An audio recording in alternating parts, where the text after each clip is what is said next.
যদি আমরা নামাজি হয়ে যাই, আল্লাহ পাক রব্বুল আলামিন নামাজিদেরকে বিনা হিসাবে জান্নাত দান করবেন। সুবহানাল্লাহ। নামাজি ব্যক্তিকে আল্লাহ তাআলা 15টা পুরস্কার দান করে।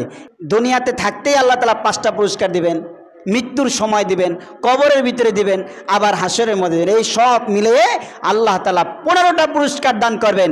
আর এই 15টা পুরস্কারের মধ্যে দুনিয়ার ভিতরে সবচেয়ে বড় পুরস্কার সেটা হলো আল্লাহ তাআলা তার রিজিকের অভাব দূর করে দিবেন। সুবহানাল্লাহ বিহামদি। রিজিকের অভাবেই তো আমরা এত কাজের মধ্যে ব্যস্ত, কাজ আর শেষ নাই।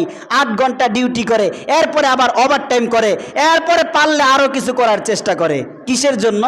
এই ভালো কিছু খাওয়ার জন্য, ভালো কিছু পড়ার জন্য, ভালো জায়গায় থাকার জন্য। কিন্তু আল্লাহ তাআলা বলেছেন, যারা এই নামাজকে রীতিমতো গুরুত্ব সহকারে আদায় করবে, আল্লাহ তাআলা তাদের রিজিকের অভাব দূর করে দেবেন।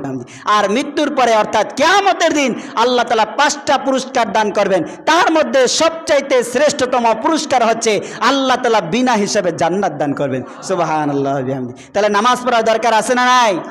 তাহলে আমরা নামাজ পড়বো তো ইনশাআল্লাহ। আমরা নিজেরাও নামাজ পড়বো এবং আমাদের পরিবার, সন্তান, সন্ততি এদেরকেও নামাজের জন্য বলবো। পারবো না ইনশাআল্লাহ?